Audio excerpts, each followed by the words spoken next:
अस्सलाम वालेकुम all of you. कैसे हैं आप सब? ओके। तो आज पीछे का लगभग सारा सेल खत्म हो गया, थोड़ा सा हिस्सा बचा हुआ है। न्यूक्लियस की बेसिस पे हम कुछ सेल्स को डिफाइन करने वाले हैं, बताने वाले हैं, समझाने वाले हैं। ओके। तो यहाँ पे खलवी को दो हिस्सों में तकसीम किया गया है। मतलब सेल्स को हम फिर से दो हिस्सों में तकसीम करने वाले हैं। एक यूकैरियोटिक सेल है, यूकैरियोटिक खलिया है, और एक है प्रोकैरियोटिक खलिया। दो हिस्सों में डिवाइड किया गया है, दो हिस्सों में तकसीम किया गया है, यूकैरियोटिक खलिया और प्रोकैरियोटिक खलिया। तो सबसे पहले एक एक करके आप देखने वाले हैं। प्रोकैरियोटिक खलिया के बारे में देखें, क्या होता है प्रोकैरियोटिक खलिया। ओके। जैसा कि मैंने शुरुआत में ही कहा था कि बायोलॉजी को ना, इनको थोड़ा थोड़ा तोड़ के पढ़ें तो ज्यादा अच्छी से समझ आएगा। तो यहां भी वैसे किया गया है। यूनानी जबान में, यूनानी जबान मतलब ग्रीक लैंग्वेज, इंग्लिश में क्या बोलते हैं, ग्रीक। यूनानी जबान में प्रो, इतने वाले हिस्से को ब्रेक किया गया है। प्रो का मतलब होता है पहले। प्रो का मीन्स क्या होता है, बिफोर, पहले। ओके। और कैरियन, जो कैरियोटिक वर्ड आया है किससे आया है, कैरियन से। कैरियन का मतलब होता है न्यूक्लियस। मतलब न्यूक्लियस बनने से पहले की स्टोरी बताने वाले हम। जब न्यूक्लियस नहीं बना था उसकी बात हो रही है यहाँ पे, कि प्रो का मतलब होता है पहले और कैरियन का मतलब होता है न्यूक्लियस। राइट। अब इसमें होता क्या है देखते हैं। ऐसी खलियां जिनके तमाम खलवी औजा, जैसे कि सेल ऑर्गेनेल्स, अजूचे क्या होते हैं, सेल ऑर्गेनेल्स। सेल ऑर्गेनेल्स कौन कौन से आपने पढ़े, जैसे प्लास्टिड पढ़ा, प्लास्टिड में आपने क्लोरोप्लास्ट पढ़ा, माइटोकॉन्ड्रिया पढ़ा, राइबोसोम पढ़ा, पीछे पढ़ चुके हैं हम लोग हैं। न्यूक्लियस है, ये इन चीजों को हम क्या बोलते थे, अजूचे बोलते थे या सेल ऑर्गेनेल्स बोलते थे। ये मौजूद नहीं होते हैं। प्रोकैरियोटिक सेल में क्या होता है, सेल ऑर्गेनेल्स क्या होते हैं, एब्सेंट होते हैं। उन्हें हम क्या कहते हैं, प्रोकैरियोटिक खलिया कहते हैं। मतलब क्या है, प्रोकैरियोटिक सेल के अंदर सेल ऑर्गेनेल्स एब्सेंट होते हैं। एग्जाम्पल के तौर पे मैं बोल दूं यहाँ पे, मिसाल के तौर पे कौन सा, माइटोकॉन्ड्रिया है, ओके, क्लोरोप्लास्ट है, पीछे पढ़ चुके हैं हम लोग, न्यूक्लियस है, बहुत सारे, गोल्जी बॉडी है, राइट, एंडोप्लाज्मिक रेटिकुलम है, एटसेट्रा। ये सब चीजें सेल ऑर्गेनेल्स क्या होते हैं, प्रोकैरियोटिक में नहीं पाए जाते हैं। ओके। प्रोकैरियोटिक खलिया में नहीं पाए जाते हैं। इसमें एग्जाम्पल कौन कौन से हैं, मतलब ऐसी सेल किस में पाई जाती हैं। मिसाल के तौर पे उदाहरण यहाँ पे देखते हैं, जैसे कि बैक्टीरिया, बैक्टीरिया मतलब जरासीम। माइकोप्लाज्मा, ये क्या है, ये माइक्रो ऑर्गेनिज्म है, छोटे छोटे स्मॉल, जो आपको नेकेड आई से नहीं दिखते हैं, खुली आंखों से हम नहीं देख सकते इनको। और क्या है, नीली हरी algae, blue green algae English में बोलते हैं, ब्लू ग्रीन एल्गी। ओके। यहाँ पे ये डायग्राम बना हुआ है, बैक्टीरिया का दिखाया गया है। हालांकि बैक्टीरिया आपको अभी नहीं पढ़ना है कि बैक्टीरिया होता कैसा है। एक चैप्टर लास्ट में हम पढ़ेंगे ना माइक्रो ऑर्गेनिज्म के बारे में, तब ये टॉपिक हम समझाने वाले हैं बैक्टीरिया के बारे में। ओके। यहाँ पे आते हैं हम नीचे यूकैरियोटिक के बारे में। यूकैरियोटिक खलिया, देखो इसको भी यूनानी जबान मतलब कि ग्रीक लैंग्वेज में क्या बोलते हैं, यूनानी जुबान में यू का मतलब होता है सच्चा, मतलब ट्रू। कहीं भी बायोलॉजी में कहीं भी यू वर्ड आ जाए उसका मतलब होता है सच्चा, यानी ट्रू। ओके। और कैरियन का मतलब अभी हम लोग पढ़ चुके हैं। और इवन न्यूक्लियस जब हमने पढ़ाया था तब भी बोला था कैरियो, आपको याद है हमने बोला था study of karyology, study of nucleus को हम क्या बोलते हैं, कैरियोलॉजी। ओके। तो कैरियन का मीन्स क्या होता है यहाँ पे, न्यूक्लियस। ऐसे खलिया जिनके तमाम खलवी औज़ाचे, मतलब वही सेल ऑर्गेनेल्स जो उसमें एब्सेंट थे, mitochondria, chloroplast, endoplasmic reticulum, Golgi body, lysosome, वो सब इसमें क्या होंगे, मौजूद होंगे, मौजूद होते हैं। ऐसे प्रोकैरियोटिक खलिया, हम इसे क्या कहते हैं, प्रोकैरियोटिक खलिया कहते हैं, जिसमें सेल ऑर्गेनेल्स क्या होते हैं, प्रेजेंट होते हैं, पाए जाते हैं, मौजूद होते हैं। जैसे कि हैवानात के खलिया मतलब एनिमल सेल, हम लोग एनिमल्स में आते हैं ना, हमारी सेल में ये सेल ऑर्गेनेल्स, वही आजू सारे जो सेल के अंदर जो ऑजोज होते हैं, ऑजोचे होते हैं, वो सब मौजूद होते हैं। जैसे कि यहाँ पे पेड़ पौधों की बात हो रही, प्लांट सेल्स, पौधों की खलिया हो गया, ओके। और क्या हो गए, फंगी की खलिया हो गई। तो इनमें क्या होते हैं, सेल ऑर्गेनेल्स प्रेजेंट होते हैं। ये देखो यहाँ पे डायग्राम बना हुआ सेल का, एक फोटो बना हुआ, इसमें देखो ये माइटोकॉन्ड्रिया बना भी चुके हैं पहले। और क्या है, देखो माइक्रोट्यूब्यूल्स हैं, सेंट्रोसोम है, लाइसोसोम्स है, smooth endoplasmic reticulum, vacuole, okay, peroxisomes, Golgi apparatus, ये सब क्या है, ये सेल ऑर्गेनेल्स हैं, सारे के सारे मतलब ऑजोचे हैं, ओके। अब देखो नोट एक देख लेते हैं, यहाँ पॉइंट एक, नोट में क्या याद रखना है आपको, ज्यादातर प्रोकैरियोटिक खलिया को हम खुली आंखों से नहीं देख सकते। मतलब मोस्ट ऑफ द जो प्रोकैरियोटिक सेल्स हैं, ज्यादातर खलिया को, प्रोकैरियोटिक खलिया को हम नहीं देख सकते खुली आंखों से, मतलब नेकेड आई से। हमको इनको देखने के लिए माइक्रोस्कोप चाहिए। माइक्रोस्कोप आपने मतलब कई जगह देखा होगा, कुछ ऐसा होता है, ओके। उसमें ऐसे इसके जरिए हम, माइक्रोस्कोप के जरिए हम देख सकते हैं, खुली आंखों से हम नहीं देख सकते। तो लिखा है बल्कि खुर्दबीन मतलब कि माइक्रोस्कोप के जरिए देख सकते हैं, जैसे कि बैक्टीरिया, और उसके अलावा बैक्टीरिया के अलावा जैसे कि है माइकोप्लाज्म है, ब्लू ग्रीन एलगी है, इन सबको हमें देखने के लिए क्या करना पड़ेगा, माइक्रोस्कोप की जरूरत पड़ेगी, खुर्दबीन की जरूरत पड़ेगी, ओके। ज्यादातर प्रोकैरियोटिक को हम खुली आंखों से यूकैरियोटिक को तो हम देख सकते हैं, यूकैरियोटिक खलिया को हम खुली आंखों से देख सकते हैं, जैसे कि चूंटी हो गई, इंसान हो गया, हाथी वगैरह हो गए। हम लोग अपने आप को एक दूसरे को देख सकते हैं कि नहीं, चूंटी को देख सकते हैं कि नहीं, एलिफेंट है, हाथी को देख सकते हैं, लॉयन को देख सकते हैं। ये सब किस में आते हैं, एनिमल सेल ही है, प्लांट सेल है कि नहीं, इनको हम आराम से हम देख सकते हैं, ओके। तो इसमें इन दोनों में क्या छोटी मोटी डिफरेंसेस हैं वो हम देख लेते हैं। यहाँ पे देखो, यहाँ पे क्या है, प्रोकैरियोटिक और यूकैरियोटिक खलिया के दरमियान फर्क क्या है, डिफरेंसेस क्या हैं, difference between prokaryotic cell and eukaryotic cell में क्या फर्क है, क्या डिफरेंस है, वो देखेंगे। कैरेक्टर्स क्या क्या होते हैं उनमें,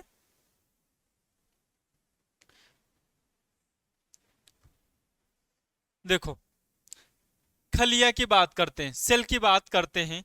प्रोकैरियोटिक खलिया में कैसी होती हैं, यूनिसेलुलर होती है, वाहिद, यूनिसेलुलर मतलब वाहिद, मतलब सिंगल सेल की बनी होती है, एक वाहिद सेल की बनी होती है, ऐसी सेल को हम यूनिसेलुलर। मैंने बताया भी था कि यूनि का मतलब होता है वाहिद, सिंगल, यूनि का मतलब सिंगल मतलब एक, ऐसी सेल जो एक सेल की बनी होती हैं उनको हम क्या बोलते हैं, यूनिसेल। तो प्रोकैरियोटिक ज्यादातर कैसी होती है, यूनिसेलुलर होती हैं, और यूकैरियोटिक क्या होती है, मल्टी सेलुलर, मतलब एक से ज्यादा सेल की अगर बनी है तो ऐसी सेल को हम क्या बोलते हैं, मल्टी सेलुलर, ओके। तो ज्यादातर ये कैसी होती है, मल्टी सेलुलर होते हैं। सेल डिवीजन की बात करते हैं, मतलब खलीवी तकसीम की बात करते हैं।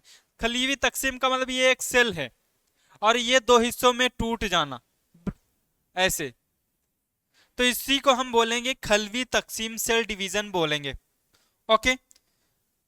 तो इसमें कैसा होता है, बाइनरी फिशन के जरिए होता है। ये बाइनरी फिशन होता क्या है वो हम बाद में देखेंगे, इसमें इसके बाद ही ये टॉपिक स्टार्ट होने वाला है, सेल डिवीजन, ओके। और इसमें कैसे होता है, माइटोसिस के जरिए होता है। माइटोसिस का मतलब क्या होता है वो भी हम अभी देखने वाले हैं। राइबोसोम की बात करें तो राइबोसोम दो टाइप का होता है। एक इसमें स्मॉल राइबोसोम किसमें, प्रोकैरियोटिक खलिया में होता है, जिसको हम बोलते हैं 70S। एस मतलब मैंने बता भी चुके, एस का मतलब होता है सीवेडबर्ग। ये एक्चुअल में एक साइंटिस्ट थे, ओके, साइंसदान थे एक, उन्होंने राइबोसोम को बताया था, डिस्कवरी किया था, तो उनके नाम से ही इनकी यूनिट बढ़ गई, सीवेडबर्ग यूनिट। जो छोटी राइबोसोम्स होते हैं, स्मॉल होते हैं, उनको हम 70S बोलते हैं, और जो लार्ज राइबोसोम्स होते हैं उनको हम 80S राइबोसोम बोलते हैं। ओके, और चीजें देख लेते हैं क्या क्या होता है इसमें। यहाँ पे खलीवी झिल्ली की बात करें, खलिया की झिल्ली, सेल मेम्ब्रेन, जो हमें पता है ना, बाहर वाली झिल्ली को हम क्या बोलते थे, सेल मेम्ब्रेन बोलते थे या खलिया झिल्ली बोलते थे। तो देखो प्रोकैरियोट में भी प्रेजेंट होती पाई जाती है, और यूकैरियोट में भी पाई जाती है, और प्रोकैरियोट में पाई जाती है, दोनों में ही पाई जाती है। साइटोप्लाज्म मतलब इसके अंदर जो क्या भरा रहता था, साइटोप्लाज्म, जो पानी लाइक था, जो पानी की तरह अंदर फ्लूइड भरा था, ओके, वो दोनों में ही होता है। किसमें, प्रोकैरियोटिक और यूकैरियोटिक में। डीएनए की बात करें, डीएनए भी प्रोकैरियोटिक और यूकैरियोटिक दोनों में ही पाया जाता है। न्यूक्लियस की बात करें, अब देखो क्या चीजें प्रोकैरियोट में नहीं होती हैं और यूकैरियोट में प्रेजेंट होती हैं। उसमें है न्यूक्लियस, न्यूक्लियस प्रोकैरियोट में नहीं होता है और यूकैरियोट में पाया जाता है। ओके, लाइसोसोम्स, लाइसोसोम्स पढ़ चुके हैं, प्रोकैरियोटिक में नहीं होता है और यूकैरियोट में होता है। गोल्जी बॉडी प्रोकैरियोट में नहीं होता है और यूकैरियोट में पाया जाता है। प्लास्टिड्स, प्लास्टिड में पढ़ा है हमने, क्लोरोप्लास्ट है, ल्यूकोप्लास्ट है, अमाइलोप्लास्ट है। ओके, इनको इंग्लिश में भी यही बोलते हैं, ल्यूकोप्लास्ट, क्लोरोप्लास्ट। ओके, प्लास्टिड्स ये क्या है, प्रोकैरियोट्स में नहीं होते, यूकैरियोट्स में पाए जाते हैं। फ्लैजिला की बात करते हैं। फ्लैजिला क्या होता है, चाबुक, समझते हैं ना, चाबुक लाइक स्ट्रक्चर होती है, जिसे मैं एक सेल बना दूं ऐसे। ओके, तो ये ऐसे सेल में क्या है, खलिया में, इसको हम फ्लैजिला बोलते हैं, चाबुक लाइक होता है। ओके, तो यहाँ फ्लैजिला प्रोकैरियोट्स में होते हैं लेकिन यूकैरियोट्स में नहीं होते हैं फ्लैजिला। अभी ऊपर देखो ना, बैक्टीरिया का डायग्राम फोटो बना हुआ है यहाँ पे, ये देखो, ये देखो फ्लैजिला है, ये फ्लैजिला, इसको फ्लैजिला बोलते हैं। और ये अगर कहीं आ जाए, छोटे छोटे ये धागे जो निकले हुए हैं रोए जैसे, ओके, इनको हम सीलिया बोलेंगे। क्या बोलेंगे, सीलिया। और ये एक लॉन्ग अगर है, एक लंबा सा है ऐसे धागे जैसा, उसको हम फ्लैजिला बोलेंगे। ओके, तो यहाँ पे फ्लैजिला क्या होते हैं, प्रोकैरियोट्स में पाए जाते हैं और यूकैरियोट में नहीं पाए जाते हैं। राइट, अब देखो क्या क्या इसमें मिसाल क्या है, एग्जाम्पल क्या है। प्रोकैरियोट्स में मिसाल क्या थी, जरासीम मतलब कि बैक्टीरिया, नीली हरी अलगी, ब्लू ग्रीन अलगी, माइकोप्लाज्मा, और आर्की। क्या है, आर्की, आर्की होते हैं बैक्टीरिया, ये भी हैं लेकिन दूसरे टाइप के बैक्टीरिया हैं, मतलब ये बैक्टीरिया से भी पहले वाले बैक्टीरिया हैं, इनको हम आर्की बोलेंगे। ओके, इसमें आते हैं हैवानात खलिया, मतलब किस में पढ़ रहे हैं हम, यूकैरियोट में। हैवानात खलिया में मतलब एनिमल सेल है, पौधों की खलिया प्लांट सेल है, और फंगी सेल, फंजाई, मशरूम खाते हैं ना, मशरूम या कुकरमुत्ता बोलते हैं, वही फंजाई हैं। ओके, और यहाँ पे देखो फोटोज बनी है, पहले वाली प्रोकैरियोटिक और यूकैरियोट। यहाँ देखो बैक्टीरिया की बनी है, इसमें देखो फ्लैजिला है, इसमें फ्लैजिला नहीं है। राइट, इसमें कहीं न्यूक्लियस नहीं है, इसमें देखो न्यूक्लियस प्रेजेंट है। ये आप लाइसोसोम है, माइक्रोफिलामेंट है, वैक्यूल्स है, माइटोकॉन्ड्रिया है, गोल्जी अपैरेटस है। ओके, ये सब चीजें देखो इसमें नहीं है, लेकिन साइटोप्लाज्म दोनों में है, राइबोसोम भी दोनों में, इसमें राइबोसोम 80S पढ़ा है भी और इसमें 70S पढ़ा आपने। सेल मेम्ब्रेन मतलब बाहरी खलवी झिल्ली को बोलते हैं cell membrane. Okay, cell wall, cell wall देखो, इसमें सेल वॉल नहीं है, इसमें सेल वॉल है, लेकिन सेल वॉल दोनों में हो सकती है। पौधों में देखा जाए, एनिमल प्लांट सेल में भी सेल वॉल पाई जाती है, याद है कि नहीं। कैप्सूल, कैप्सूल उसमें नहीं है यूकैरियोटिक में, प्रोकैरियोट में कैप्सूल होता है। यहाँ पे जो अपने में क्या होते हैं, यहाँ पे न्यूक्लियस के अंदर क्रोमोसोम्स होते हैं। क्या होते हैं? क्रोमैटिन लिखा हुआ, क्रोमैटिन। क्रोमैटिन ऐसे धागे जैसा होता है, और इस खूब ज्यादा धागे जैसे ऐसे होते हैं। इन्हीं में क्या होता है? डीएनए होता है, इसी को हम क्रोमैटिन बोलते हैं। बट यहाँ पे क्या है, लेकिन यहाँ जो धागे जैसा है ना, यहाँ पे इसको न्यूक्लियोइड बोलते हैं। इसी के अंदर भी डीएनए होता है, बट यहाँ पे, लेकिन यहाँ पे क्या है, न्यूक्लियोइड बोलते हैं। और लेकिन अपने में क्या बोलते हैं? क्रोमैटिन बोलेंगे। ओके, ये डिफरेंसेस हो गए। ओके, चलो अब यहाँ पे एक नया टॉपिक स्टार्ट हो रहा है, खलवी तकसीम, मतलब कि सेल डिवीजन। क्या करने वाले हैं? सेल डिवीजन, खलवी तकसीम। तकसीम का मतलब है डिवाइड करना। हम क्या करेंगे, एक सेल लेंगे, खलिया को लेंगे और इसको दो हिस्सों में तकसीम कर देंगे। ऐसे दो हिस्सों में तकसीम करेंगे तो जो सेल हम लेंगे ना, इसको हम मदर सेल बोलेंगे। ओके, और जो एक सेल से दो सेल में बन गई है ना, दो हिस्सों में तकसीम हो गई है, इन सेल को हम बोलेंगे डॉटर सेल। क्या बोलेंगे? दुख्तर सेल भी बोलेंगे, डॉटर सेल या दुख्तर सेल। ओके, जो जिसको हमने डिवाइड किया उसको हम मदर सेल बोल रहे हैं, और जो सेल नई सेल बनी है उनको हम डॉटर सेल या दुख्तर सेल बोलेंगे। ओके, और ये प्रोसेस जिंदगी भर चलती रहती है। जब हम छोटे थे, माँ के पेट में थे, तो कहीं एक सेल थे, फिर ये क्या हुई, एक से दो, दो से चार, चार से सेल ऐसे बनती गई और हमारी बॉडी इतनी बड़ी हो गई।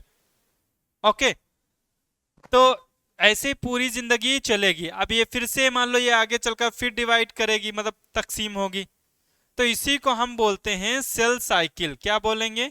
Cell cycle. सेल मतलब तो अभी जानते हैं आप लोग, उर्दू में क्या बोलते हैं? खलिया।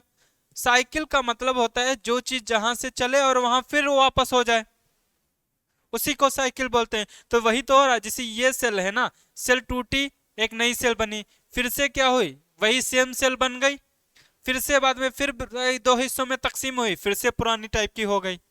तो इसीलिए इसको क्या बोलेंगे? Cell cycle. देखो क्या लिखा है, एक खलिया तकसीम होकर दो या दो से ज्यादा खलिया को बना, क्या है, बनना खलवी तकसीम कहलाता है। मतलब एक खलिया से एक से ज्यादा खलिया बनने, मतलब सेल डिवीजन करके, तकसीम करके एक से ज्यादा सेल बनाना, खलिया बनाना, उसी को हम क्या बोलते हैं? तकसीम कहते हैं। ओके, या फिर आप लिखना चाहो इंग्लिश में लिख दूं, पेरेंट सेल, पेरेंट सेल या mother cell divide, mother cell divide into more than two cells. Okay, is called cell division. Okay, parent cell क्या हो गए? डिवाइड हो गए मोर देन टू सेल्स, एक से ज्यादा सेल्स में खलिया में तकसीम हो गई। ओके, उसी को हम क्या बोल रहे हैं? सेल डिवीजन बोलते हैं। तो खलिया तकसीम को सेल साइकिल भी कहा जाता है। सेल साइकिल क्यों कहते हैं अभी हम देखेंगे। अब देखो, सेल तकसीम होने के फायदे क्या? अगर सेल तकसीम ना होती, डिवाइड ना करती, तो हम आज इतने बड़े नहीं हो पाते। क्या है, जैसे एक सेल थी पहले शुरुआत में जब मां के पेट में थे। ओके, फिर एक से कितनी सेल हो गई? दो सेल हो गई। फिर दो से कितनी हो गई? तीन खलिया हो गई। सॉरी, दो से कितनी हो गई? चार हो गई। फिर चार से कितनी हो जाएंगी? आठ हो जाएंगी, राइट। तो धीरे धीरे क्या हो रही है, आपका सेल, आपकी बॉडी जो है, जिस्म का साइज क्या होगा? वो बढ़ता रहेगा। इसी को तो क्या बोलेंगे? ग्रोथ बोलेंगे, ग्रोथ होना। और कभी आपने देखा है ना, कभी हम लोग मान लो कट जाते हैं तो कुछ दिन बाद देखो वो सेल क्या हो जाती है, एक नई सेल वहां बन जाती है, और जो निशान हो जाता है खत्म हो जाता है। जब हम काटते हैं तो वहां सेल टूट जाती होंगी, खराब हो जाती होंगी, इंजर्ड हो गई, जख्मी हो गई। ओके, बाद में क्या हुआ, इसी सेल डिवीजन की वजह से वहां पे दूसरी सेल बन जाती हैं। एक तो ये फायदा है यहाँ पे। और नई नई क्या होती है, कुछ सेल्स ऐसी होती हैं जो बूढ़ी हो जाती हैं, ओल्ड हो जाती हैं। तो जब ओल्ड हो जाती हैं तो फिर वो खराब जाती हैं, तो उनको हमें हटाना पड़ता है, नई सेल बनानी पड़ती। वो नई सेल कैसे बना सकते हैं, खलवी तकसीम के थ्रू हम बना सकते हैं, सेल डिवीजन के मदद से हम बना सकते हैं। देखो, खलवी तकसीम के जरिए जिस्म की नमो होती है। नमो का मतलब यहां पे क्या है, ग्रोथ होना। ओके, यहां पे खलवी तकसीम के जरिए ओल्ड सेल, मतलब जो बूढ़ी हो गई सेल या डेड सेल, जो मर गई सेल है, तो हमें फिर से बनानी पड़ेंगी। और इंजर्ड सेल, इंजर्ड सेल का मतलब जख्मी सेल्स की मरम्मत होती है, ठीक करते हैं, रिपेयर, मरम्मत मतलब रिपेयर करते हैं। ओके, नई नई खलिए खलवी तकसीम के जरिए हासिल किए जाते हैं। अगर आपको न्यू सेल मतलब पुरानी सेल हैं, तो उनको हम क्या खलवी तकसीम की हेल्प से, मदद से क्या होती, नई सेल हम बना सकते हैं। ओके, ये हैं इनके क्या काम, फंक्शन क्या है, ये हमने देख लिए खलवी तकसीम के फंक्शन क्या। अब वही जो शुरुआत वाला मैंने बताया था ना, कैसे डिवाइड करती थी, याद है कि नहीं। जब हम जो पहली सेल लिया और ये एक, जब ये तकसीम हुआ, खलवी तकसीम हुआ, तो ये दो सेल बन गए और इन सेल को हम बोलते थे दुख्तर सेल, राइट। तो जो डिवाइड किया है इसको क्या बोलते थे, मदर सेल या पेरेंट सेल। तो वही चीज यहां पे लिखी है, देखो। हम अहम निकात हम देखने वाले हैं। जिस खलिए का तकसीम होता है, मतलब इस खलिए का तकसीम हो रहा है ना, तो इसको हम क्या कह रहे हैं, मदर सेल कहते हैं। ओके, खलिए खलिया तकसीम होने के बाद बनने वाली, ये बनने, यहाँ पे थोड़ा मिसप्रिंट है, बनने वाली खलिए को हम क्या कहते हैं, डॉटर सेल कहते हैं। इन सेल जो नई सेल बनी है, मतलब कि इनको हम क्या बोलेंगे, डॉटर सेल बोलेंगे, राइट। हैवानात मतलब कि एनिमल में खलिए की तकसीम सेंट्रोसोम के जरिए होती है। सेंट्रोसोम पढ़ चुके हैं पीछे, सेंट्रियोल याद है कि नहीं, ऐसे धागे जैसे होते थे, ये सेल के अंदर होते हैं।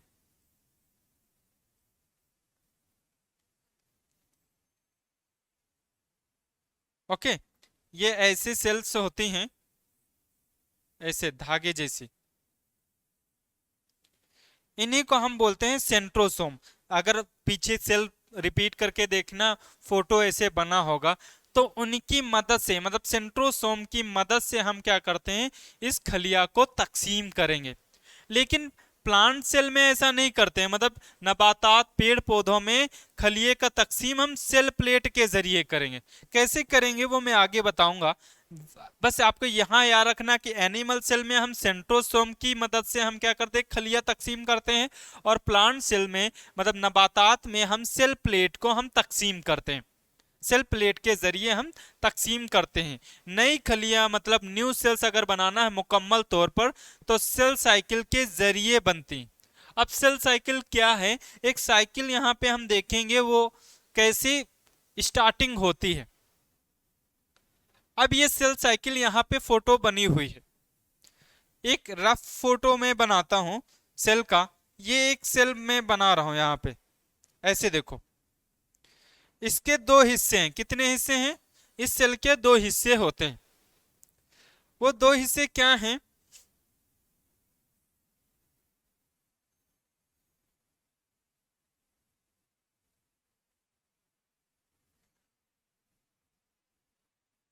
ओके देखो, दो हिस्सों में हमने डिवाइड कर रखा है। इस वाले फेज को, इतने वाले हिस्से को हम बोलते हैं इंटरफेस।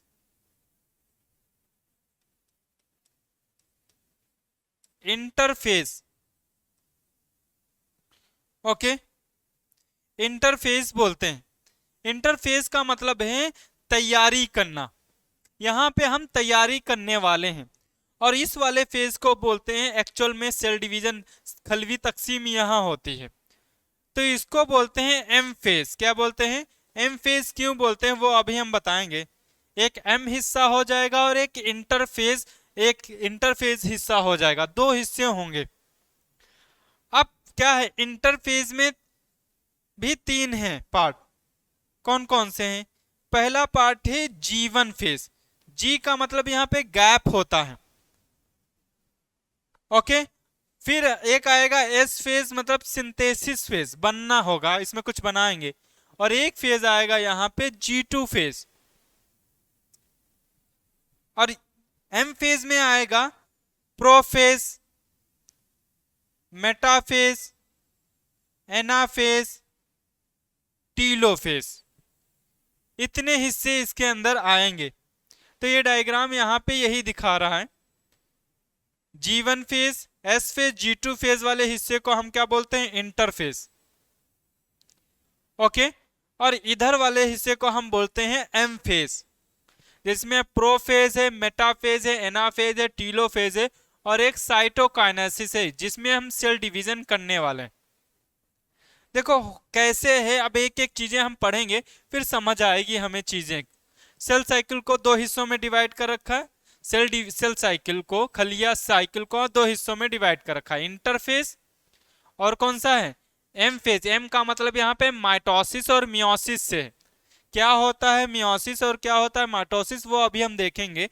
इसी फेज को हम बोलते हैं डिवाइडिंग फेज, मतलब तकसीम हिस्सा है, इसमें हम तकसीम करेंगे, डिवाइड करेंगे।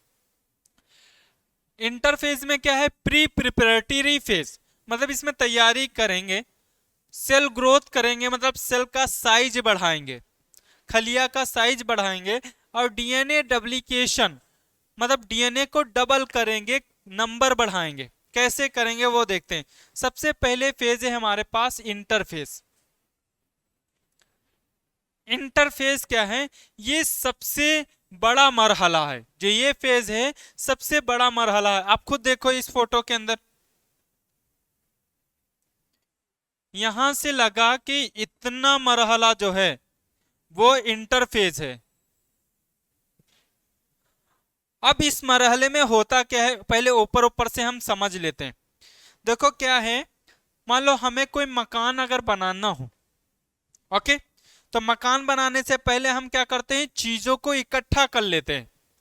जैसे सरिया है, सीमेंट है, मोरंग है और सैंड है। इन चीजों को हम क्या कर लेते हैं? इकट्ठा कर लेते हैं, तैयारी पहले करते हैं। फिर बाद में जब सारी तैयारियां हो जाती हैं, ओके, तब जाके मकान बनाना स्टार्ट करते हैं।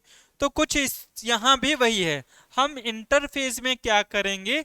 तैयारी करेंगे। तैयारी किस बात की? कि अगर आपको खलिया तकसीम करनी है, तो खलिया तकसीम में क्या क्या जरूरी चीज लगने वाली हैं, उनको हम इकट्ठा करके रख लेंगे। और फिर बाद में हम इस वाले फेज में हम क्या कर देंगे? खलिया को तकसीम कर देंगे, सेल को डिवाइड कर देंगे। यही करेंगे। तो आप देखो कैसे करेंगे। यहां पे आते हैं। सबसे बड़ा मरहला बताइए कौन सा है? इंटरफेज है, ओके। इस खलवी तकसीम के लिए खलिया नमो, मतलब ग्रोथ और डीएनए की तस्कील होती है। तस्कील का मतलब यहां पे क्या है? फॉर्मेशन करना, मतलब बनाना, ओके। एक तो ग्रोथ करेंगे, मतलब नंबर्स बढ़ाएंगे, साइज बढ़ाएंगे। हम क्या करने वाले हैं? साइज बढ़ाएंगे और डीएनए डबल कर लेंगे, फॉर्मेशन करेंगे। देखो इंटरफेज के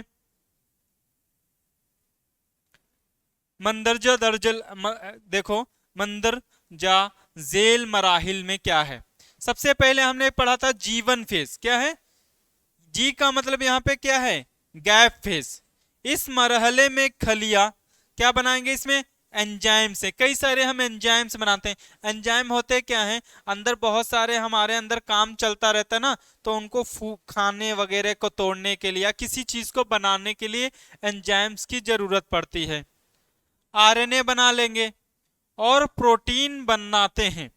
जीवन फेज में बताओ क्या क्या बनाएंगे, एंजाइम्स, आरएनए और प्रोटीन बनाते हैं ताकि खलिए का नमो मतलब ग्रोथ हो सके और फिर तकसीम हो सके। मतलब क्या हो सके, ग्रोथ का मतलब इस सेल का साइज बढ़ाना। जैसे ये सेल था, फिर यहाँ ग्रोथ हो गई, सेल का साइज हमने खलिए का साइज बढ़ा लिया। अब देखो एस फेज, एस फेज में, एस फेज का मतलब यहाँ एस से मतलब है सिंथेसिस करना। सिंथेसिस का मतलब होता है बनाना, फॉर्मेशन करना। तो इसमें क्या है, इस मरहले में हम डीएनए की तस्कील करेंगे, मतलब सिंथेसिस करेंगे, बनाएंगे। ओके, तो G2 फेज आते हैं। अब G2 फेज में ग्रोथ होगी, कैसे होगी, इस मरहले में खलिए का साइज बड़ी हो जाती है, साइज वही साइज बढ़ा लिया। ओके, और माइटोसिस के लिए तैयार हो जाती है। अब माइटोसिस इसके बाद क्या होगी, 3 फेजेस हो गई। आप मुझे फिर से बताइए, यहाँ पे इंटरफेज में जीवन में क्या करते थे, आप बताइए। एंजाइम्स है, आरएनए है, ओके, और प्रोटीन्स बना के यहाँ पे रख लिए। फिर इस सेल को, ये सेल है, फिर इस सेल को यहाँ पे पहुंचा दिए एस फेज में, सिंथेसिस फेज में। इसमें हम क्या करते हैं, डीएनए को हम तस्कील कर लेते हैं, बना लेते हैं, सिंथेसिस कर लेते हैं। अब डीएनए इसके अंदर बन गया, फिर इस सेल को यहाँ पे G2 फेज में भेज देंगे। G2 में सेल का साइज बड़ा हो जाएगा। अब इसके बाद ये कहाँ इंटर होगा, ये एम फेज में। एम फेज मतलब माइटोसिस के बाद, अब माइटोसिस में चली जाएगी ये सेल। अब माइटोसिस के अंदर क्या क्या होता है वो चीजें हम देख लेते हैं यहाँ पे। Mitosis, mitosis, right. तो माइटोसिस के अंदर देखते हैं क्या है। यूनानी जबान में, वही ग्रीक, यूनानी मतलब ग्रीक लैंग्वेज, ग्रीक लैंग्वेज। अब इसको भी ब्रेक करके देखो, पढ़ रहे हैं। माइटो का मतलब है ज्यादा, माइटो का मतलब क्या है, ज्यादा। को इक्वेशनल डिवीजन, इक्वेशनल डिवीजन का मतलब बराबर, इक्वेशनल का मतलब होता है बराबर।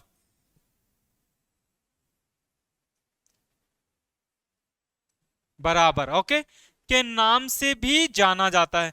मतलब कहने का मतलब यह है कि माइटोसिस को हम इक्वेशनल डिवीजन भी बोलते हैं। यह आपको याद रखना है, बहुत इंपॉर्टेंट है। मतलब कि बराबर तकसीम भी बोल रहे हैं, इक्वेशनल डिवीजन भी बोलते हैं माइटोसिस को। अब हमारे पास एक चीज और देखो, हमारे पास 2 टाइप की सेल्स होती हैं। कितने टाइप की सेल्स, 2 टाइप की होती हैं हमारी बॉडी में। एक सेल होती है सोमैटिक सेल्स, क्या होती हैं, सोमैटिक सेल। और एक होती हैं तौलीदी सेल्स, मतलब reproductive cells, reproductive cells. Somatic cell क्या होती है पहले जान लेते हैं। सोमैटिक सेल ऐसी होती है जो हमारे पूरे जिस्म को बनाती हैं, जो जिस्म में पाई जाती है। मान लो ये हाथ में है, नोज में है, चेहरे पे है, पूरी बॉडी में हमारे पास जो सेल्स बनी हैं, जो सेल्स मौजूद हैं, वो कौन सी सेल हैं, कौन सी खलियां हैं, सोमैटिक खलियां हैं। और रिप्रोडक्टिव सेल्स क्या होती हैं, ये ऐसी सेल्स होती हैं जो पूरी बॉडी को बना सकती हैं, लेकिन बाद में ये सोमैटिक में कन्वर्ट हो जाते हैं। कैसे, ये जो सेल होती हैं 2 टाइप की सेल्स होती हैं, स्पर्म, अभी आगे हम पढ़ेंगे, ओके, और ओवम। स्पर्म और ओवम होते हैं जो पूरी बॉडी को बना सकती हैं। तो माइटोसिस जो डिवीजन होता है, जो माइटोसिस डिवीजन होता है वो सोमैटिक सेल्स में होता है। कैसा होता है, रिप्रोडक्टिव सेल में नहीं होता है। यहां पे आते हैं, वही चीज यहां पे लिख रखा है, लिखा है ये तकसीम, ये जो तकसीम है सोमैटिक सेल में होता है। तौलीदी खलिया मतलब कि रिप्रोडक्टिव सेल्स को छोड़कर पूरा जिस्म सोमैटिक सेल का बना होता है। जैसे कि गुर्दा, मतलब कि गुर्दा मतलब किडनी, ओके, दिल मतलब कि हार्ट, और जिल्द मतलब कि स्किन वगैरह, ये सब चीजें किससे मिलकर बनी हैं? हमारी सोमैटिक सेल से बनी है। ओके, अब वही चीज पढ़ते हैं हम। यहां पे होता क्या है, खलिया को दो हिस्सों में बराबर हिस्सों में तकसीम करते हैं। माइटोसिस में होगा क्या, अब देखो एक चीज और बेसिक चीजें जान लेते हैं। हमारे पास क्रोमोसोम होते हैं, पीछे पढ़े हैं क्रोमोसोम क्या होते थे। क्रोमोसोम पे मालूमात है, इंफॉर्मेशन है। क्रोमोसोम पे क्या है, मालूमात है, इंफॉर्मेशन है। हमारे पेरेंट ने हमें दिया है, माँ बाप ने हमें दिया है ये इंफॉर्मेशन, जिसके जरिए हमारी हमारी शकल सूरत माँ बाप से मिलती है, क्योंकि माँ बाप ने दिया है। ओके, फिर हमारे बच्चे होंगे तो वो मालूमात हम उनको दे देंगे क्रोमोसोम के जरिए। तो टोटल जो है कुल मालूमात हमारे पास, कुल जो क्रोमोसोम्स होते हैं वो 46 होते हैं। कितने होते हैं? 46 होते हैं। मतलब कि अगर पेयर में लिखूं तो 23 पेयर जोड़े में होते हैं। पेयर का मतलब जोड़ा, जोड़े का मतलब अगर मैं कहूं कि एक है अगर, तो एक के दो हिस्से, दो अगर है तो दो हिस्से, तीन है तो दो हिस्से, सब जोड़े में होंगे कि नहीं। ऐसे ही 46 हैं, मतलब 23 जोड़े हैं हमारे पास टोटल एक सेल के अंदर क्रोमोसोम। ये क्रोमोसोम बने हुए हैं, ऐसे क्रोमोसोम हमारे पास 23 जोड़े में पाए जाते हैं। ओके, अच्छा एक चीज याद रखो कि एक जोड़े को, मतलब एक हिस्से को हैप्लॉइड बोलते हैं, हैप्लॉइड बोलते हैं, क्या बोलते हैं, और इसको एन से बताते हैं। अगर शॉर्टकट में लिखना है तो एन बताते हैं। इसका मतलब एक बार समझ लेते हैं। जैसे कि मान लो आपके पास 7 रुपए हैं, या मतलब कोई एक पेन है आपके पास, एक जैसे ही की बात करेंगे, एक पेन है, और ऐसे पेन आपके पास 7 टाइप के पेन आपके पास पाए जा रहे हैं, 7 टाइप के पेन हैं आपके पास, तो इसको हम बोलेंगे हैप्लॉइड। हैप्लॉइड और एन से बताएंगे इसको। और ऐसे ही आपके पास हम कहें कि 14 जो है, 14 जो है आपके पास पेन है, लेकिन हर पेन के डबल डबल हैं। मतलब ये जैसा पेन है तो इसके 2 हैं, ऐसे दूसरा पेन है उसके भी 2 हैं। तो मैं कहूं कि 14 टोटल पेन है आपके पास, तो उनको मैं बोलूंगा डिप्लॉइड सेल। क्या बोलूंगा? डिप्लॉइड, 2n बोलूंगा। Okay, start. ओके, हैप्लॉइड मतलब क्या, अभी मैंने बताया ना, पेन आपके पास 7 टाइप के पेन हैं, तो उनको हम बोले हैं हैप्लॉइड, और हर पेन जोड़े में है, तो उसको हम क्या बोल रहे हैं? डिप्लॉइड। सेम अपने पास भी ऐसे ही है, हमारे पास टोटल क्या होते हैं? 23 जोड़े क्रोमोसोम पाए जाते हैं, मतलब हर जोड़ा पेयर में है। ओके, तो इनको हम बोलेंगे डिप्लॉइड। क्या बोलेंगे? डिप्लॉइड। हमारी सेल डिप्लॉइड होती है, हर क्रोमोसोम के हर क्रोमोसोम जोड़े में पाया जाता है। हमारी सेल कैसी है? डिप्लॉइड।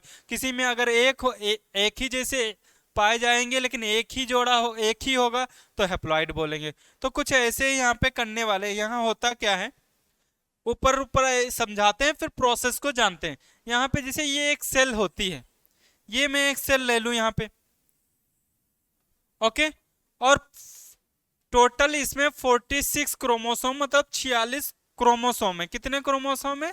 46 क्रोमोसोम है।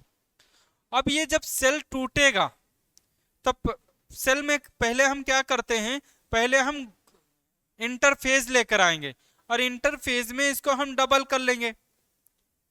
क्या कर लेंगे? डबल। डबल मतलब टोटल कर लेंगे 96 क्रोमोसोम। अब 96 क्रोमोसोम के बाद इसको फिर से 2 हिस्सों में तोड़ देंगे, 46 क्रोमोसोम और 46 क्रोमोसोम। तो यहां पे ही देखो मदर सेल थी, और मदर सेल के पास बताओ क्रोमोसोम कितने? 46 क्रोमोसोम है। लेकिन यहां पे 2 सेल बन गई, और वहां पे बताओ, इनको हम बोल रहे थे दुख्तर सेल, डॉटर सेल बोल रहे थे, राइट। और यहां पे क्रोमोसोम भी 46 है, तो जैसी मदर सेल है, जैसी मदर खलिया है, वैसी दुख्तर खलिया भी है, उनके पास भी 46 है। तो इसीलिए इसको हम क्या बोलते हैं, इक्वेशनल डिवीजन बोलते हैं। बराबर सेल दो हिस्सों में टूट गई है और दोनों सेल के पास क्या है, अपने ही मदर सेल जैसी ही सेल है, खलिया है, इसीलिए इसको हम इक्वेशनल वो तकसीम बोलते हैं, बराबर तकसीम बोलते हैं। वही चीज यहां पे लिखा है, देखते हैं क्या लिखा। ओके,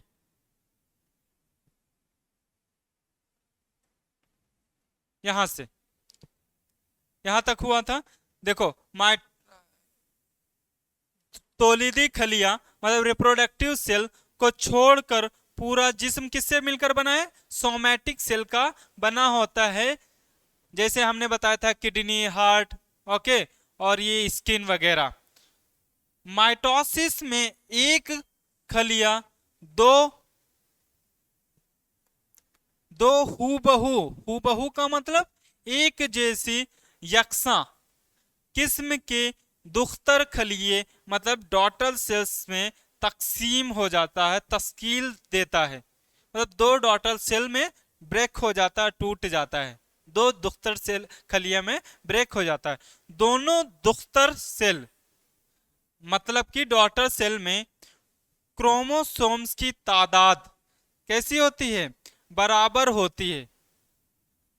ओके, कैसी होती है, बराबर होती है। यानी इसमें खलवी तकसीम के बाद क्रोमोसोम्स की तादाद नहीं बदलती है, नहीं बदलती। वही मैंने बताया ना, मदर सेल में 46 थी, जब इनसे दो दुख्तर सेल बनी तो उनमें भी क्रोमोसोम कितना है, 46 है।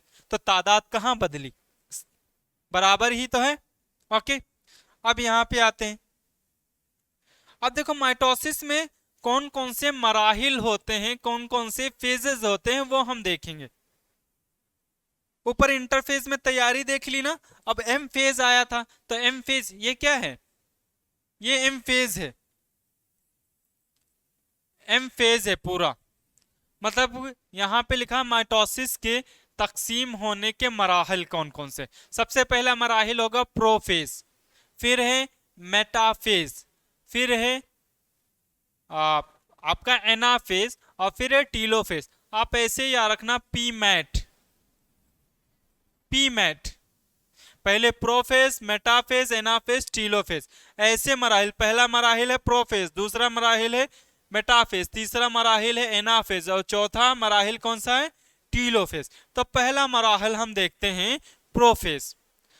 अब प्रोफेज में होता क्या है, पहले एक सेल बना लेते हैं। सेल में होता क्या था, देखो होता क्या है, ये सेल है और सेल के अंदर होता है न्यूक्लियस। सेल के अंदर क्या होता था, न्यूक्लियस, और इस न्यूक्लियस के अंदर होता है क्रोमैटिन। क्या होता है, क्रोमैटिन होता है धागे जैसा, ये धागे जैसा होता है।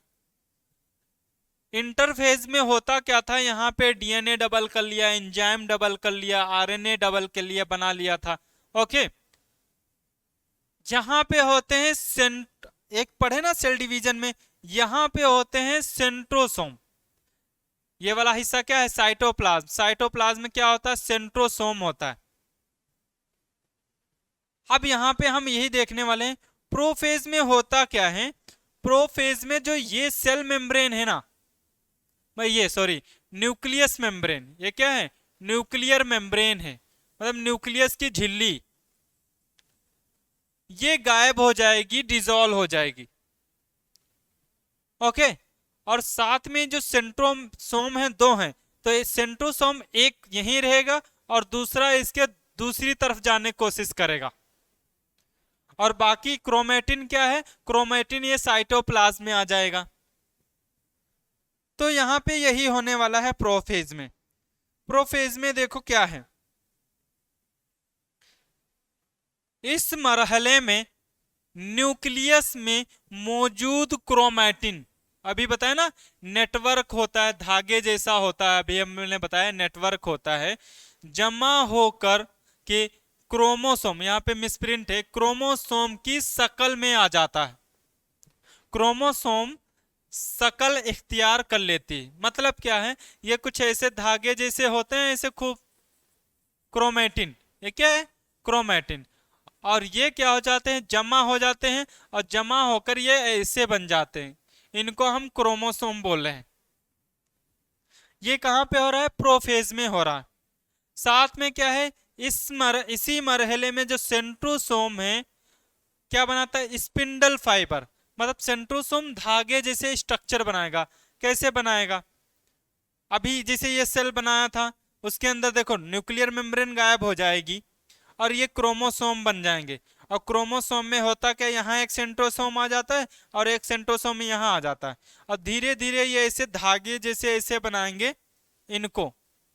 तो इसको हम बोल रहे हैं क्या, ये है सेंट्रोसोम, राइट। और ये क्या है, इनको हम बोलते हैं स्पिंडल, स्पिंडल फाइबर। फाइबर मतलब धागे जैसे बना दिए, ओके। ये स्पिंडल फाइबर बन जाते हैं। अब ये स्पिंडल फाइबर जानते हो, इसी क्रोमोसोम के साथ ऐसे जुड़ जाएंगे जाके आगे चलकर। कैसे जुड़ेंगे वो इसमें डायग्राम में दिखा हुआ है, देखो।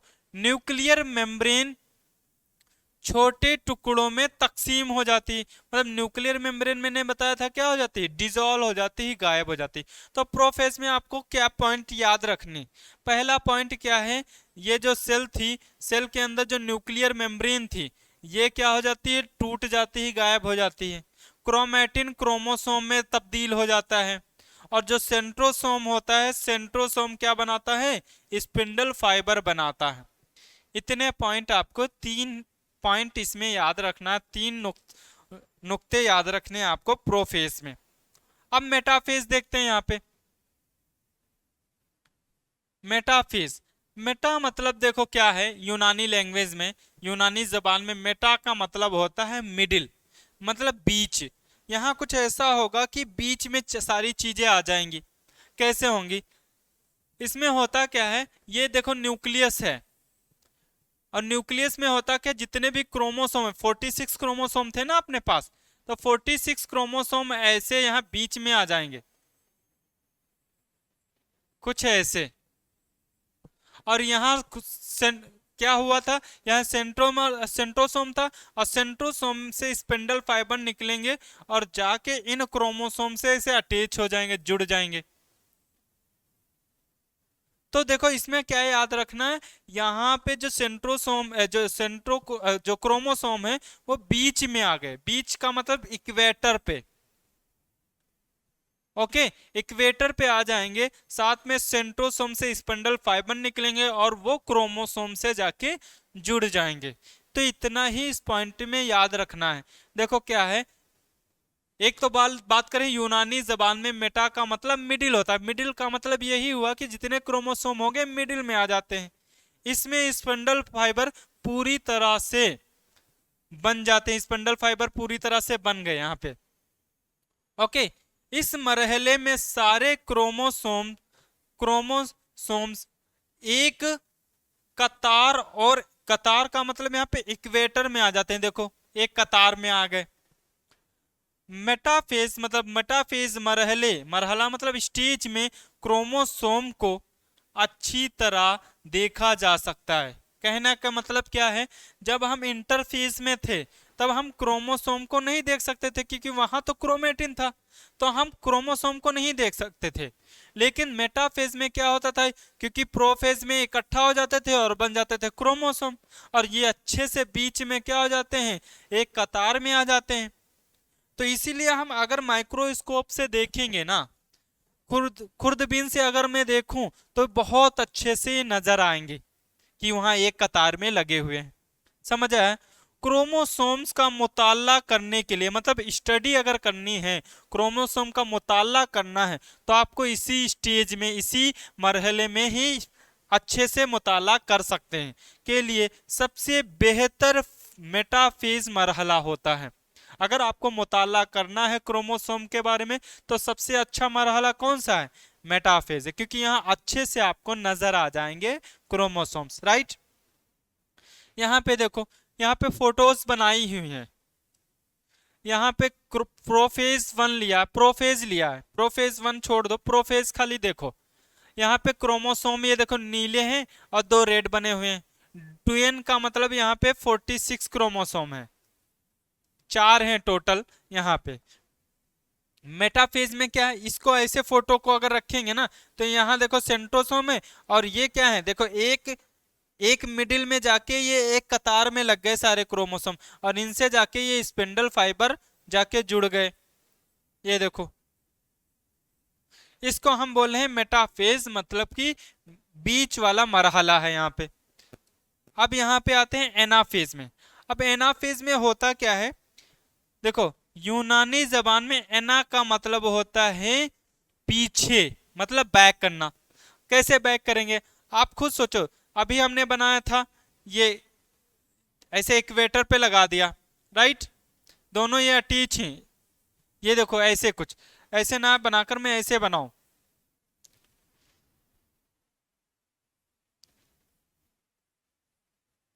ऐसे। अब यहाँ पे ये स्पिंडल फाइबर ऐसे अटैच हैं, जुड़े हुए हैं। अब आप खुद सोचो, अगर मैं स्पिंडल फाइबर को पीछे ले लूं, खींचना, ये ऐसे लपेटना स्टार्ट करेंगे, खींचेंगे, ये अपनी तरफ खींचेंगे और ये अपनी तरफ खींचेंगे। जब खींचेंगे तो आधा हिस्सा इनकी तरफ चला जाएगा और आधा हिस्सा उनकी तरफ, दूसरे पोल की तरफ चला जाएगा। तो एनाफेज पे यही हो रहा, यहाँ पे ये खींचना पीछे स्टार्ट करेंगे तो ये दोनों बीच से टूट जाएंगे, तो आधा हिस्सा इधर आ गया और आधा हिस्सा क्या हो गया क्रोमोसोम का, इधर आ गया। ओके, तो यहाँ पे वही चीज है। देखते हैं एनाफेज में। यूनानी जबान में एना का मतलब होता है पीछे, मतलब कि बैक, राइट। इस मरहले में स्पिंडल फाइबर क्रोमोसोम्स को कुतब, मतलब कि पोल, कुतब का मतलब है, कुतब का मतलब यहाँ पे क्या है, पोल है, कि जानिब खींचते हैं, मतलब पोल की तरफ ये खींचना स्टार्ट करते हैं। इसमें देखो, इसमें क्रोमोसोम्स क्या हो जाएंगे, हैप्लॉइड हो जाते हैं। इसमें क्या हो जाएंगे, क्रोमोसोम्स हैप्लॉइड हो जाएंगे। यहाँ पे अगर देखा जाए तो ये क्या है, मान लो ये 1 नंबर का क्रोमोसोम है तो 2 1 नंबर पेयर में होंगे ना, जोड़े में होंगे तो 2 होंगे। तो यहाँ पे क्या होगा, एक हिस्सा इधर चला जाएगा, एक हिस्सा इधर चला जाएगा, ऐसे हो रहा है। आधे हो जाएंगे, हैप्लॉइड का मतलब आधे हो जाएंगे, हो जाते हैं। यानी क्रोमोसोम्स निस्फ, मतलब कि आधा, निस्फ हिस्सों में तकसीम हो जाते हैं। खलिया साइज में बड़ी हो जाती, बढ़ जाती, खलिया साइज में क्या हो जाती, साइज में अब बढ़ जाएगी। अब देखो यहाँ पे आगे कौन सा फेज आएगा, एनाफेज के बाद क्या आता है, टीलोफेज आता है। टीलोफेज में जो हमने प्रोफेज में पढ़ा था ना, प्रोफेज में आपने क्या पढ़ा था बताओ, वहां पे न्यूक्लियर मेम्ब्रेन जो होती थी, न्यूक्लियस की जो झिल्ली होती थी वो गायब हो जाती थी, टूट जाती थी, स्पिंडल फाइबर बन जाते थे, किनारे किनारे जाने लगते थे। ओके, क्रोमोसोम बनते थे क्रोमैटिन से। उसके उल्टा कर दो, सारी चीजें हम क्या कर दें, उल्टा कर दें, वही क्या होगा, टीलोफेज। वहां पे न्यूक्लियर मेम्ब्रेन गायब हो जाती थी, यहाँ न्यूक्लियर मेम्ब्रेन जो है, न्यूक्लियस की झिल्ली फिर से बन जाएगी, स्पिंडल फाइबर हट जाएंगे। ओके, और यहाँ पे वही चीज है, देखो यूनानी जबान में टीलो का मतलब होता है आखिरी, एंड।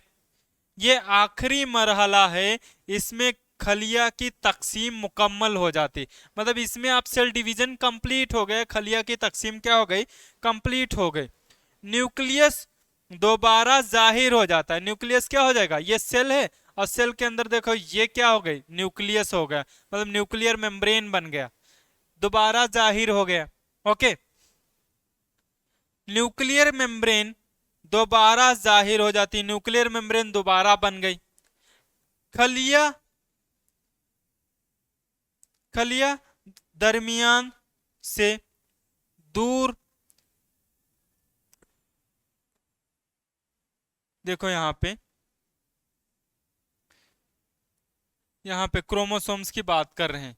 अब क्या करेंगे, जो इसमें सेल मेम्ब्रेन है, खलिया 2 हिस्सों में डिवाइड होगी। कैसे, देखो होता क्या है, ये है न्यूक्लियस। अब न्यूक्लियस में क्या है, इसका जो साइटोप्लाज्म है, ये क्या है, खलिया की साइटोप्लाज्म है। अब साइटोप्लाज्म ये टूट जाएगी 2 हिस्सों में, तो न्यूक्लियस एक इधर बन गया, एक इधर बन गया। ओके, अब फिर से देखो एक सेल दो सेल में टूट गई। इस प्रोसेस को बोलते हैं साइटोकाइनेसिस। साइटोकाइनेसिस का मतलब, साइटो का मतलब होता है सेल और काइनेसिस का मतलब होता है ब्रेक होना। काइनेसिस का मतलब होता है, देखो, ब्रेक होना। अभी देखो साइट सेल का तकसीम हो जाता, साइटो का मतलब साइटोप्लाज्म तकसीम हो जाएगा। ओके, यहाँ पे वही कह रहे हैं, साइटोप्लाज्म क्या हो जाएगा, तकसीम हो जाता है दो हिस्सों में। नोट में देखो क्या क्या हो रहा है।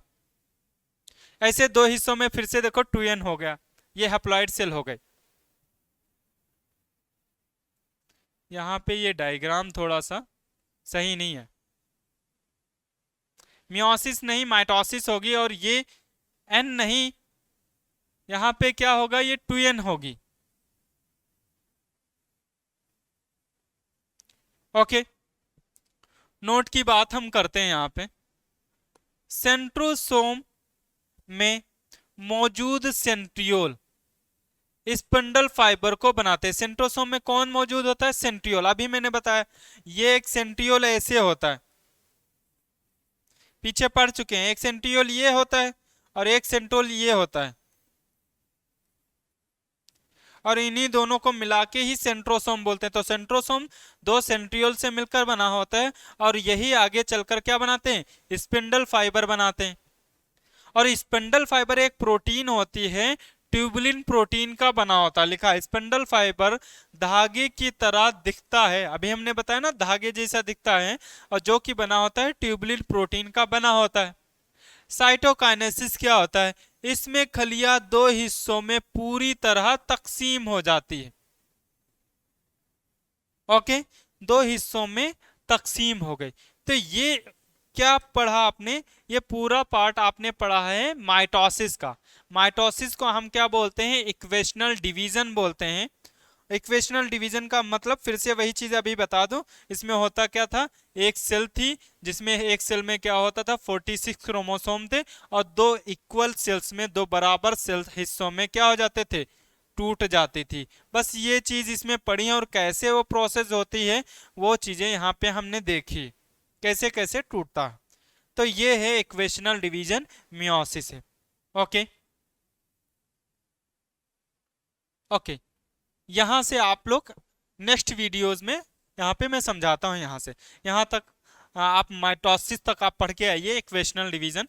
अब मियोसिस से हम नेक्स्ट वीडियोस में देखेंगे। Okay, thank you.